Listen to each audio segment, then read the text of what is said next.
భారత్ మాతా key జై. ఛత్రపతి శివాజీ 397వ జయంతి సందర్భంగా వారి గురించిన కొన్ని అంశాలను గత దృశ్యమాలికలో ముచ్చటించుకున్నాము. ఈ రెండవ దృశ్యమాలికలో మరికొన్ని అంశాలు ప్రస్తావించుకుందాం.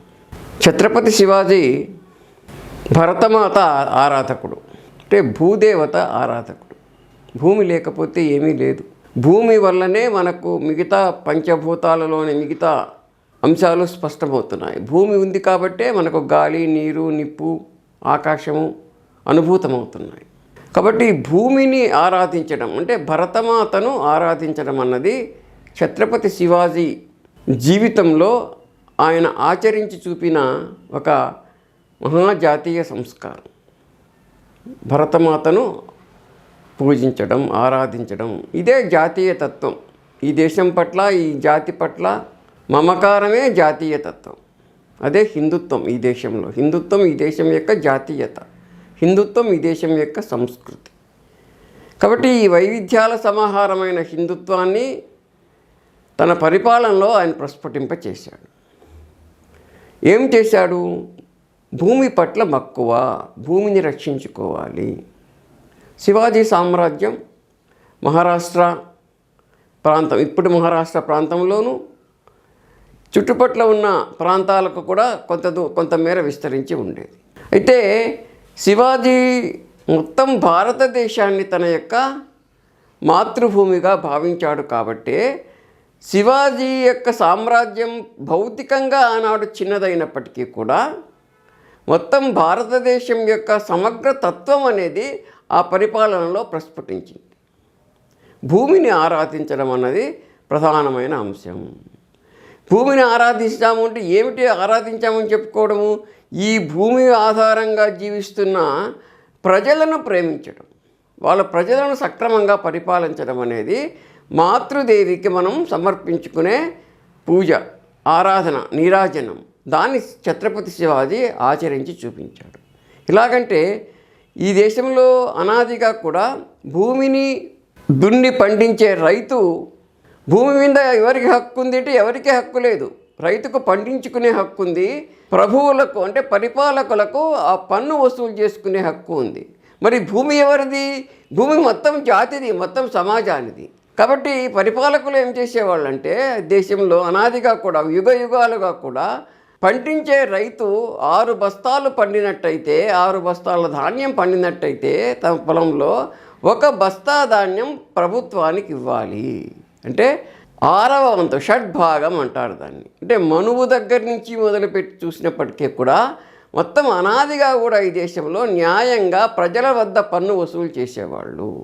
అలాగే వ్యాపారస్తుల వద్ద కూడా వాళ్ళకు వచ్చే లాభంలో 6వ వంతు ప్రభుత్వానికి సమర్పించేవాళ్ళు. రైతులు కూడా అంటే వ్యవసాయదారులు కూడా తమ పంటలో 6వ భాగం రైతు సామ్రాజ్యానికి, రాజ్యాలకు ఇచ్చేవాళ్ళు అనమాట. ఎందుకని? రాజ్యం జరగాలి కదా. రాజ్యం జరగాలి అంటే సైన్యం ఉండాలి, అధికారులు ఉండాలి, ఉద్యోగులు ఉండాలి. ఈ వ్యవస్థ అంతా ఎవరు పోషించాలి? రాజు పోషించాలి. కాబట్టి రాజునకు వీళ్ళు ఈ షడ్భాగం ఇవ్వడం ద్వారా వర్తకులు కానివ్వండి, కృషి వలులు కానివ్వండి, ఇతర వృత్తుల వారు కానివ్వండి, తమ లాభంలో 6వ వంతు మాత్రం సమర్పించేవారు. కానీ జిహాదీలు ఈ దేశంలో పెత్తనం సాగించిన సమయంలో, అంటే విదేశాల నుంచి వచ్చిన ఇస్లాం జిహాదీలు రాజులుగా చలామణయ్యారు, పరిపాలకులుగా చలామణయ్యారు. వాళ్ళు చేసిందేమిటి? కొల్లగొట్టుకోవడము, భోంచేయడం తప్ప పరిపాలించింది ఏం లేదు.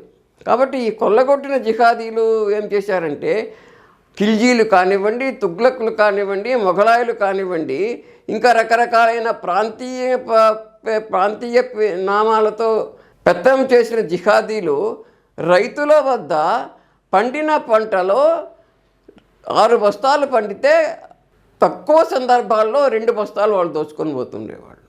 ఇంకా కొన్ని సందర్భాల్లో సగం సగం తీసుకొని వెళ్ళిపోతుండేవాళ్ళు.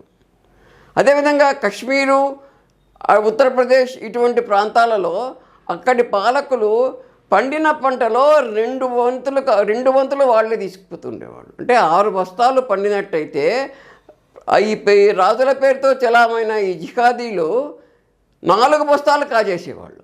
అంటే ఊర్లలోకి చొరబడి, గ్రామాల్లోకి చొరబడి పండిన పంటలో 3 వంతులు ఉంటే 2 వంతుల పంట వాళ్ళు తీసుకెళ్ళిపోయేవాళ్ళు. అంటే 6 బస్తాలు పండితే రైతుకు 4 బస్తాలు వాళ్ళు దోచుకొని పోయేవాళ్ళు. కష్టం చేసి పండించిన రైతుకు కేవలం 2 బస్తాలు మాత్రమే మిగిలేవి.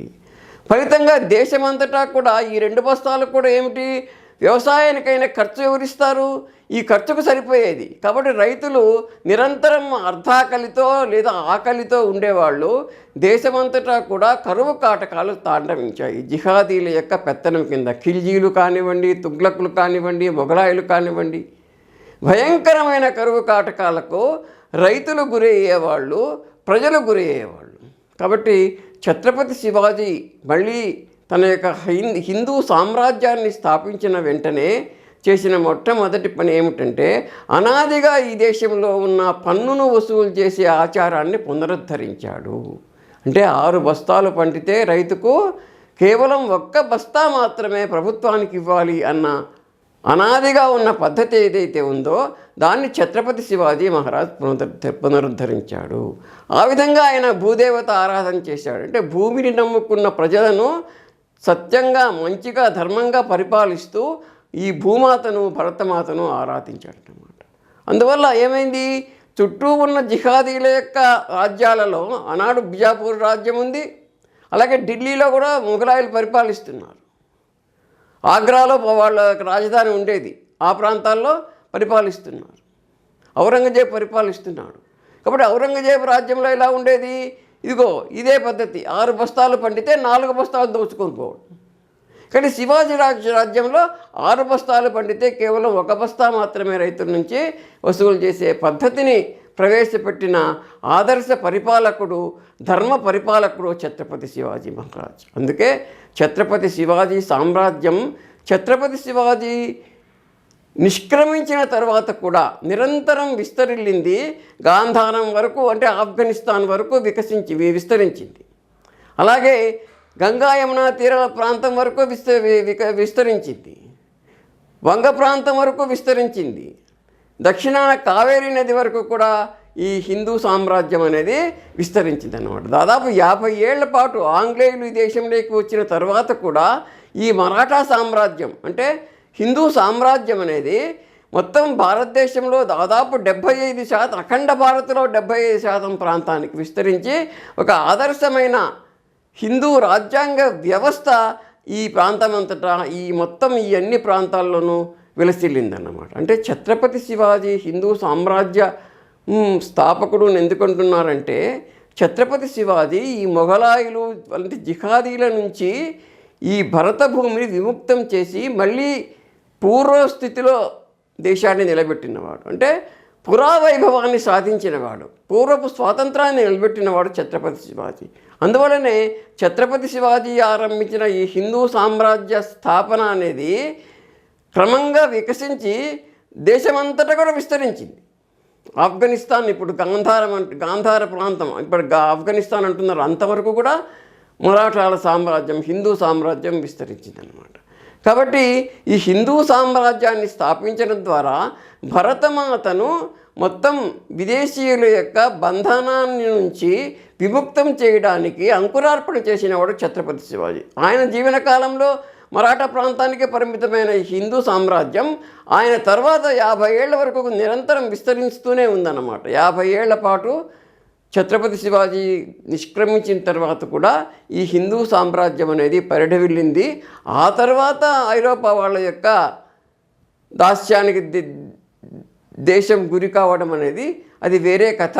కానీ ఛత్రపతి శివాజీ మహారాజ్ మాత్రం ఈ భరతభూమిని ఆరాధించే ప్రక్రియలో భాగంగా ధర్మ పరిపాలన అందించాడు, భూమిని పూజించాడు, భూమిని ఆరాధించాడు, భరతమాతను యొక్క గరిమను నిలబెట్టగలిగాడు. ఆ విధంగా హిందూ సామ్రాజ్యం ఛత్రపతి శివాజీ కాలంలోనూ ఆ తర్వాత కూడా 50 ఏళ్ల పాటు వర్ధిల్లింది.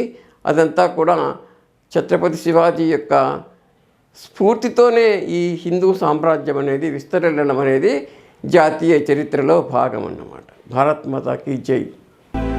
Mind Media, the voice of India.